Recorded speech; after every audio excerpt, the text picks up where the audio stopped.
ഇപ്പോൾ UDF നിയമപരമായി മുന്നോട്ട് പോകുന്നു, അതിനെ എങ്ങനെ നോക്കിക്കാണുന്നു? അല്ല, UDF LDF നിയമപരമായിട്ട് മുന്നോട്ട് പോകുമല്ലോ. അതിനൊക്കെ സ്വാഭാവികമായിട്ടും കോടതിയിൽ നിന്ന് ഏതെങ്കിലും കോടതിയിൽ നിന്ന് ഇലക്ഷൻ കമ്മീഷൻ നോട്ടീസ് വരണമെങ്കിൽ ഞങ്ങൾ അതിനനുസരിച്ച് അഭിഭാഷകരെ നിയോഗിക്കും. സ്വാഭാവികമായിട്ടും മുനിസിപ്പൽ ചട്ടം തന്നെയാണ് നിങ്ങൾക്ക് തുണയായത്. അത് തന്നെയാണല്ലോ, ഞാനിവിടെ മേയറായിരിക്കുന്നത് മുനിസിപ്പൽ ചട്ടത്തിന്റെ പിൻബലത്തിലല്ലേ.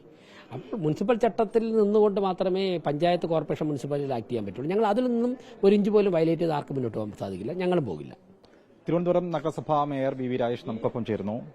ഈ കൌൺസിൽ യോഗം ചേർന്നതിന് മുന്നേ തന്നെ വളരെയധികം ആത്മവിശ്വാസമുണ്ടായിരുന്നു. നൽകിയ പ്രതികരണങ്ങളിലെല്ലാം ഈ പൗണ്ടുകടവ് കൌൺസിലർ സുധീഷ് ഇങ്ങനൊരു പിന്തുണ നൽകുമെന്ന പ്രതീക്ഷയുണ്ടായിരുന്നു. അല്ല, അദ്ദേഹം കൈയുയർത്തിയപ്പോഴാണ് അദ്ദേഹം സുഗതന്റെ ആപ്ലിക്കേഷൻ സപ്പോർട്ട് ചെയ്യുകയാണെന്ന് ഞാൻ മനസ്സിലാക്കുന്നത്. ഞങ്ങൾ മുനിസിപ്പൽ ആക്ടിൽ അദ്ദേഹത്തിന് അവധി അപേക്ഷ കൊടുക്കാം എന്ന് കരുതി എല്ലാ കൌൺസിലർമാരും അദ്ദേഹത്തിന്റെ അപേക്ഷയെ പിന്തുണയ്ക്കുമെന്നാണ് ഞാൻ പ്രതീക്ഷിച്ചത്. കാര്യം തിരുവനന്തപുരം കോർപ്പറേഷന്റെ ചരിത്രത്തിൽ ഇന്ന് വരെ ഒരു കൌൺസിലർ അദ്ദേഹത്തിന് ഒരു അസൗകര്യം ഉള്ളതുകൊണ്ട് വരാൻ സാധിക്കില്ലെന്ന് പറഞ്ഞാൽ ആരും എതിർത്തിട്ടില്ല. അങ്ങനെ എല്ലാവരും പിന്തുണയ്ക്കുമെന്നാണ് ഞാൻ കരുതിയത്. ഇപ്പോൾ ജയിലിൽ കഴിയുമ്പോൾ തന്നെ സുഗതൻ സൂപ്രണ്ടിനെ സമീപിക്കുന്നു, പരോളിന് വേണ്ടിയിട്ട് സംസ്ഥാന സർക്കാരിന്റെ അടുത്തെത്തുന്നു. ഈ സംസ്ഥാന സർക്കാർ നൽകിയ സർക്കുലർ അതിനൊരു പിൻബലം കിട്ടിയിട്ടുണ്ടോ ഇപ്പോഴുള്ള ഒരു സാഹചര്യത്തിൽ? മുനിസിപ്പൽ ആക്ടിന്റെ പ്രൊട്ടക്ഷനിലാണ് അദ്ദേഹത്തിന്റെ അപേക്ഷ പാസ്സായത്. പിന്നെ സംസ്ഥാന സർക്കാരിന്റെ ഒരു സർക്കുലർ കൂടി വന്നതോടുകൂടി അതിനൊരു പ്രൊട്ടക്ഷൻ, കാരണം അങ്ങയുടെ കൌൺസിലർ സ്ഥാനം സുരക്ഷിതമായിരിക്കുമെന്നാണ് ലൈനിൽ എഴുതിയിരിക്കുന്നത്. അതായത് ഈ വോട്ടിനിട്ട് പരിഗണിച്ച് അതിൽ പറഞ്ഞിട്ടുണ്ട്, വോട്ടിനിട്ട് കൌൺസിൽ പാസ്സായി കഴിഞ്ഞാൽ അങ്ങയുടെ കൌൺസിൽ സ്ഥാനം സുരക്ഷിതമായിരിക്കുമെന്ന്. ആ സംസ്ഥാന സർക്കാർ പറയുന്നുണ്ട്, നമ്മുടെ മുനിസിപ്പൽ ആക്ട് പറയുന്നുണ്ട്. അതിന്റെ അടിസ്ഥാനത്തിലാണ് ഞങ്ങൾ ചെയ്തത്. മാത്രമല്ല ഭൂരിപക്ഷം കിട്ടിയല്ലോ. UDF സർക്കാരാണ്. ആഭ്യന്തര വകുപ്പ് ഇങ്ങനെ ഒരു സർക്കുലർ പുറത്തുവിടുമ്പോൾ സ്വാഭാവികമായിട്ട് ഇപ്പോഴും UDFന്റെ പാർലമെന്ററി ലീഡർ കൂടിയായിട്ടുള്ള KS ശബരിനാഥൻ ഇപ്പോഴും ചോദിക്കുന്നത് ഇത് ഏത് നിയമപ്രകാരമാണ് ഇപ്പോൾ ഇന്ന് ഇങ്ങനെ ഈ കാര്യങ്ങളൊക്കെ മുന്നോട്ട് പോയത്? ഇത് ചട്ടലംഘനമാണെന്ന് ചൂണ്ടിക്കാണിച്ചുകൊണ്ട് ഇപ്പോൾ തന്നെ നഗരസഭാ സെക്രട്ടറിക്ക് ശബരിനാഥൻ പരാതി നൽകിയിരിക്കുകയാണ്. അല്ല, ഏത് നിയമത്തിന്റെ പിൻബലത്തിലാണെന്ന് എനിക്ക് തോന്നുന്നു എന്നെക്കാൾ സ്വാതന്ത്ര്യം ശബരിനാഥനാണ് UDF സർക്കാരിൽ.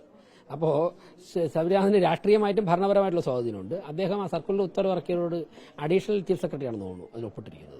അദ്ദേഹത്തോട് ചോദിച്ചാൽ അക്ഷരാർത്ഥത്തിൽ പ്രതിപക്ഷം കൌൺസിൽ യോഗത്തിൽ ഒന്നും പഠിക്കാതെയാണോ എത്തിയിരിക്കുന്നത്? അങ്ങനെയൊന്നും ഞാൻ പറയില്ല. അവർക്ക് എന്നെക്കാൾ സീനിയർ പാർലമെന്ററിമാരാണ്. ശബരിനാഥനൊക്കെ ഞാനിപ്പോഴാണല്ലോ മേയറും കൌൺസിലറൊക്കെ ആവുന്നത്. 2014 തന്നെ MLA ആളാണ്. അദ്ദേഹത്തിന്റെ പാരമ്പര്യം, ഞാനൊരു സാധാരണ കർഷക കുടുംബത്തിൽ ജനിച്ചു വളർന്ന ഒരു സർക്കാർ ജീവനക്കാരന്റെ മകനും കൂടെയാണ്. പിന്നെ ശബരിനാഥൻ വളരെ പ്രഗത്ഭനായിട്ടുള്ള ഒരു പാർലമെന്റേറിയന്റെ കുടുംബത്തിൽ ജനിച്ചു വളർന്നതാണ്. ദീപക് എന്നെക്കാളും വളരെ സീനിയറാണ്. വിദ്യാർത്ഥി സംഘടനാ പ്രവർത്തനം, പൊതുപ്രവർത്തനം, ഒരുപാട് കാലം ഭരണത്തോടൊപ്പം നടന്നിട്ടുള്ള ആളാണ്, ഭരണത്തോടൊപ്പം യാത്ര ചെയ്തിട്ടുള്ള. അപ്പോൾ അവർക്കൊക്കെ തന്നെ അവരുടേതായ വീക്ഷണങ്ങളുണ്ട്, അവരുടേതായ പരിചയമുണ്ട്, വിജ്ഞാനമുണ്ട്. പിന്നെ രാഷ്ട്രീയ നിലപാടെടുക്കുമ്പോൾ സ്വാഭാവികമായിട്ട് അവർക്ക് ചില നിലപാട് സ്വീകരിക്കേണ്ടി വരും. അങ്ങ് തന്നെ പറയുന്നു എല്ലാ കൌൺസിലർമാർക്കും ഈ മുനിസിപ്പൽ ആക്ടിന്റെ ബുക്കുകൾ നൽകിയിട്ടുണ്ടെന്നുള്ളത്.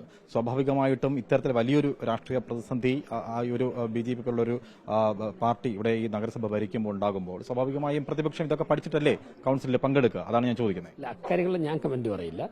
ഞങ്ങൾ മേയർ എന്നുള്ള നിലയ്ക്ക് ചെയ്യേണ്ട കാര്യങ്ങൾ തയ്യാറായി തന്നെയാണ് ഞാൻ വരുന്നത്. ഞങ്ങളുടെ ഇത് മാത്രമല്ല, ഞാൻ വ്യക്തിപരമായിട്ടല്ല, ഞങ്ങളുടെ ഇത് കണ്ടില്ലേ, കൌൺസിൽ കഴിഞ്ഞിട്ട് ഞങ്ങളുടെ അംഗങ്ങളൊക്കെ തന്നെ ഇവിടെ ഉണ്ട്.